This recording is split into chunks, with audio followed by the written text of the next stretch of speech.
दूसरा पद्य है, पद्य का माने दूसरा अध्याय रसखान है। रसखान के 2 पद्य पढ़ना है। प्रेम आईनी श्री राधिका। परिचय में शुरू करते हैं, ध्यान देना।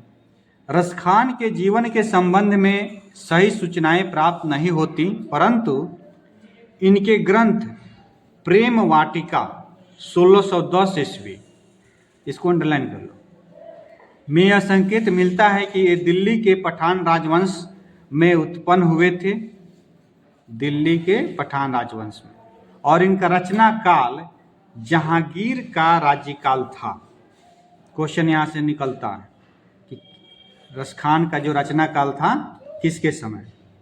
जब दिल्ली पर मुगलों का आधिपत्य हुआ और पठान वंश पराजित हुआ, तब ये दिल्ली से भाग खड़े हुए और ब्रज भूमि में आकर कृष्ण भक्ति में तल्लीन हो गए। किसके भक्ति करने लगे? कृष्ण की। इनकी रचना से पता चलता है कि वैष्णव धर्म के बड़े गहन संस्कार इनमें थे। उनमें किस धर्म का संस्कार था? वैष्णव धर्म का। यह भी अनुमान किया जाता है कि ये पहले रसिक प्रेमी रहे होंगे, बाद में अलौकिक प्रेम की ओर आकृष्ट होकर भक्त हो गए। 252 वैष्णव की वार्ता, यह एक पुस्तक का नाम है, ठीक है। इससे यह पता चलता है कि गोस्वामी विठलनाथ ने इन्हें पुष्टि मार्ग में दीक्षा दी। इनके 2 ग्रंथ मिलते हैं। कितने ग्रंथ? 2 ग्रंथ, प्रेम वाटिका और सुजान रसखान। प्रेम वाटिका में प्रेम निरूपण संबंधी रचनाएं हैं और सुजान रसखान में कृष्ण की भक्ति संबंधी रचनाएं।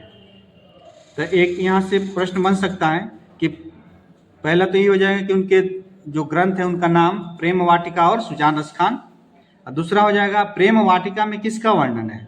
तो प्रेम निरूपण संबंधी रचना, ठीक है, और सुजान रसखान में कृष्ण की भक्ति, ठीक है।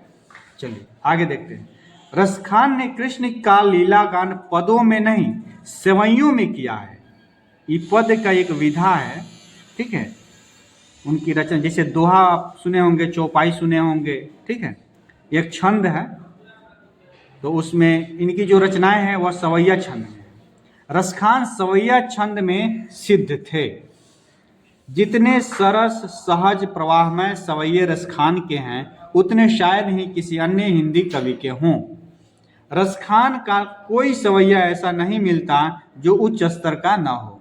उनके सवैयों की मार्मिकता का आधार दृश्यों और बाह्यांतर स्थितियों की योजना में है।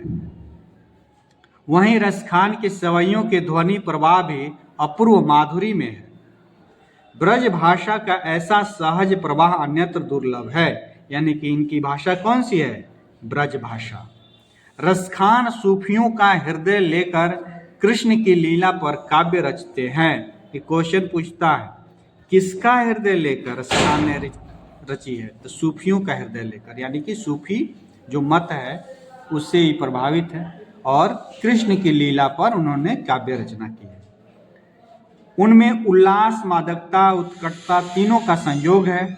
इनकी रचनाओं से मुग्ध होकर भारतेंदु हरिश्चंद्र ने कहा था, इसको याद रखिएगा, कि इन मुसलमान हरिजनन पे कोटिन हिंदू वार्ये। यह उक्ति किसकी है? यानी यह किसने कहा है? भारतेंदु हरिश्चंद्र ने। किसके लिए कहा है? रसखान के लिए।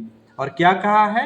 इन मुसलमान हरिजन जनन पे कोटिन हिंदू वार्ये। आगे देखते हैं। संप्रदाय मुक्त कृष्ण भक्त कवि रसखान हिंदी के लोकप्रिय जातीय कवि हैं। यहाँ रसखान रचनावली है ना, ये पुस्तक का नाम है, से कुछ छंद संकलित हैं। दोहा है, सोरठा भी और सवैया है।